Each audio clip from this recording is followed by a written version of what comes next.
Today, we're going to take a look at a 2008 psychological thriller movie called The Happening.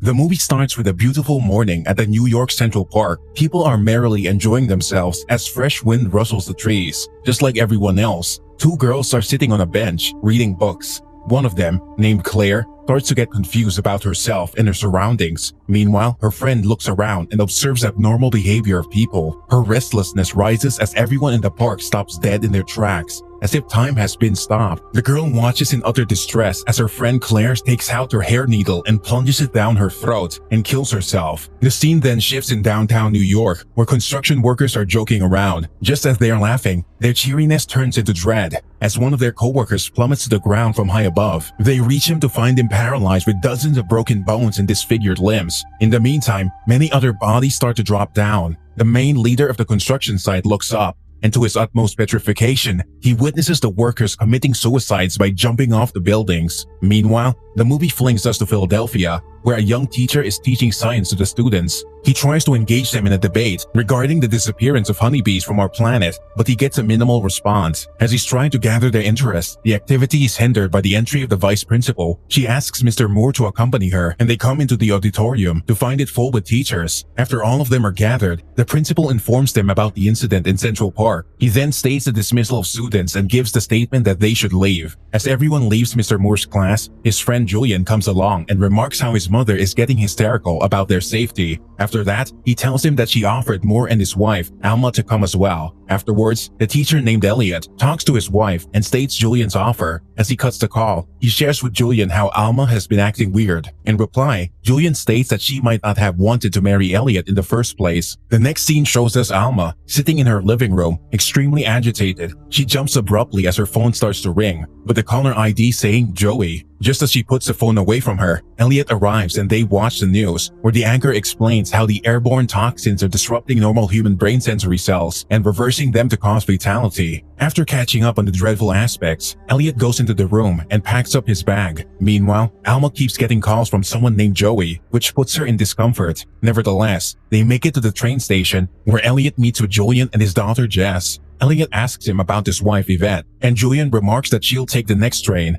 As they make their way down the hall, Alma greets Julian, but they share an awkward conversation moment. Due to the unpleasant encounter, Alma decides to sit separately and grabs her ticket. Elliot follows her lead and argues with Julian about being so insensitive. As their train leaves, the environment in Philadelphia also starts to change. The weather gets chilly and slowly the same effect as New York starts to appear in the Rittenhouse Park in Philadelphia. People get paralyzed and gradually start to take their own lives on the street. Meanwhile, back in the train, everyone gets aware about the events in Rittenhouse Park. The people on the train start to panic as the frightful news starts coming in. Julian also tries to call his wife, but couldn't get a proper connection. After several tries, he gets a text from her stating that she's leaving for Princeton. This gives them partial relief, but that doesn't last long as the train makes a stop at the small town named Filbert. All the passengers get out. Meanwhile, the train drivers huddle at a corner. Elliot approaches them and inquires about the delay. After continuous urging, they confess the fact that they've lost contact from everybody and they cannot continue. Elliot returns with the news and informs his people. During the time,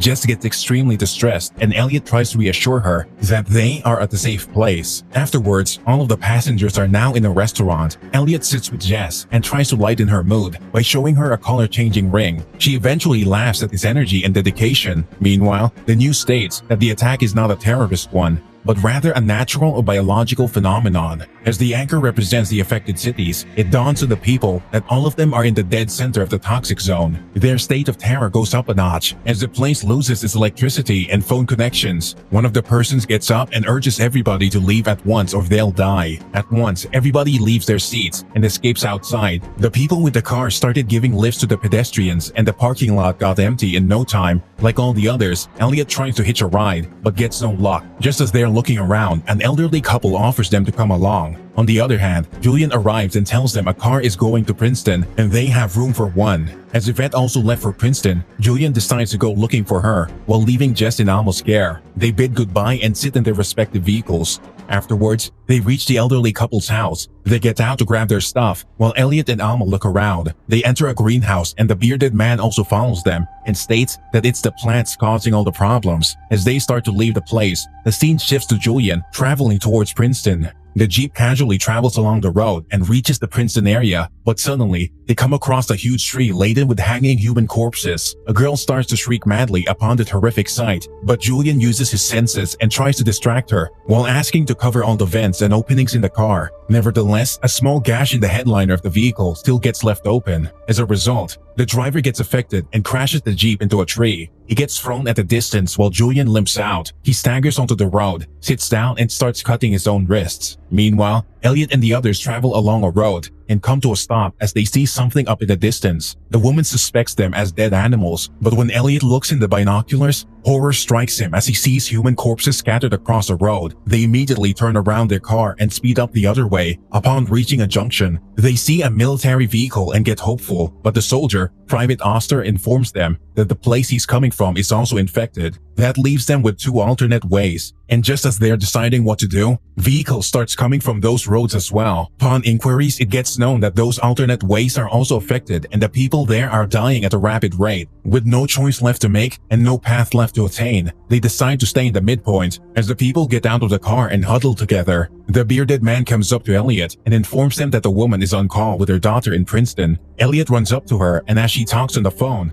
unfortunately, her daughter starts behaving oddly, and it turns out that she is affected by the toxins as well, and she dies, leaving her mother in a poor state. Later, Elliot sits aside in isolation as Jess comes with Alma and leaves her to go up to Elliot. They both hug each other and cry. Afterwards, as Jess sleeps in the car, Alma converses with the elderly couple as they discuss how plants can communicate with each other and can be a probable cause for the spread. In the meantime, Elliot discusses the escape strategy with Private Oster. After reaching a conclusion, Private Oster addresses the people and a realtor comes with them to explain that they need to go someplace with a minimum population. He mentions a deserted town named Arundel and states that they should leave in two groups. After the division, they start to walk among the open fields towards Arundel. Private Oster's group had more people, meanwhile Elliot's group was small. As they tread along the wide open fields, Alma confesses to Elliot about her date with Joey, where she went out with him and had a dessert. It breaks his heart and he moves forward in grief and exasperation. On the other hand, the second group comes to a halt as the people on the front start arguing. In the meantime, a strong wind starts to blow and everyone watches in horror as the people go silent and Private Oster starts to stutter incoherent words. He gradually takes out his sidearm from the holster and a gunshot echoes through the fields. Elliot's group turns around and they get scared to death as multiple gunshots follow. Alma tries to go help the other group, but Elliot deduces that they should split into separate groups and plans in the winds attack specifically on more people together. Just as they're talking, the gusts of wind start to blow on their end as well, and they all split and make a run for it. The wind eventually surrounds them, but due to a lesser amount of people, nobody gets affected. After everything falls silent, Elliot looks around to find Alma and Jess totally fine, along with two other boys named Jared and Josh. As they move along, they see a truck parked in the fields. Elliot checks it out, but finds nothing. Instead, he notices a house in the distance and all of them walk towards it. As they enter, Elliot looks for a map, and after finding it in a drawer, he notices that they are 10 miles away from Arundel. Afterwards, Alma leaves with Jess to use the bathroom, while Elliot starts talking to a plastic planter. Noticing his stupidity, he leaves and comes to the living room, finding that everything here is fake and made out of plastic, with nothing to gather from the place. They leave the model house. Just as they reach across the road, a large group of people arrives at the house, but Elliot watches in bewilderment as a toxin engulfs them and a guy commits suicide by getting shredded from a lawnmower. After the horrific sight, Elliot leaves with his group, and they come across a radio hanging from the fence, but it doesn't work. They move on and come across a house in the distance. They decide to stay in it and look for safety, but as they knock on it, nobody opens the door. In the meantime, Josh and Jared send somebody inside. Elliot also peeks through the window and asks for food and help, but the man inside simply tells them to leave. Elliot keeps on requesting, but the man inside doesn't comply. In an unreasonable attempt, Josh bursts out and starts kicking the door. While Jared tries to rip off the window, Elliot orders them to stop, but they don't, and it eventually ends in tragedy as a shotgun nozzle slides through the door and both Josh and Jared get pierced with bullets. During this devastating incident, Jess is shaken to the core, while Elliot and Alma mourn over the death of the kids. After the tragedy, they decide to move on. Meanwhile, the news portrays the affected situation of the whole northeast side of the county, while everyone around many states listen to it. Out in the fields, Elliot and Alma come across an old raggedy house, and Elliot moves forward to check it out. He comes across an old lady sitting on the porch, and she invites them in for supper. As they sit on the table, they notice the oddities of that woman, as she's cut off from the whole world and isn't interested in knowing anything. She tells them about the tunnel underneath that goes to the room across the field. One can easily communicate over a large distance as if they're in the same room. Mentioning the oddness, at one point, she even hits Jess for reaching out for some food. After they finish, they go to their rooms and Alma puts Jess to sleep as she discusses the weirdness of the woman. Elliot hears a sound outside and sees the woman standing in her nightgown, furious and suspicious about them stealing her stuff. Elliot tries to reassure her, but she simply leaves. The following morning, Elliot wakes up to find the house empty. He goes to another room looking for the old woman, but he finds a doll lying on the bed. Just in the meantime, the old hag appears before him and starts shouting at Elliot. Afterwards, she leaves the house and goes outside, where Elliot watches her go into a trance as the wind blows. He runs back inside and shuts all the doors and windows, but the woman appears outside and smashes all the windows with her head and dies. Meanwhile, Elliot listens to Jess's voice coming from a room, and he finds the room connected to the tunnel. Subsequently, Alma and Jess are in the opposite cabin across the field. Elliot warns them about the toxin and tells them to close the windows and doors immediately. Both of them sit across the floor and recall their happiest moments as they know that they are going to die anyway. Alma gets teared up after understanding how much Elliot means to her. Meanwhile, Elliot decides to come out to meet her instead of dying alone. The wind starts to blow heavily, and amidst the rustling leaves and fields, both make their way out. They close their eyes and walk through the blowing wind until they come together and hold each other's hand. After forming the emotional bond, they open up their eyes to the utmost astonishment, as three of them are completely unaffected. Afterwards, they return to the cabin together and sit along the wall and conclude that it might have ended as they came to Arundel County. 3 months later, we come to see that everything is back to normal. Alma prepares Jess to leave for school, and Elliot sees her off at the bus stop. Inside, a reporter on the news states that all of this incident is a warning from nature as we are harming our environment. Meanwhile, Alma beams in happiness as her pregnancy test comes positive, and Elliot rejoices when she tells him. The scene shifts to a European country, where two men are casually walking through a park. The people are busy with their on and about, when suddenly, a guy's friend starts getting confused, and the movie comes to an end as the whole area attains the same situation as that of the USA.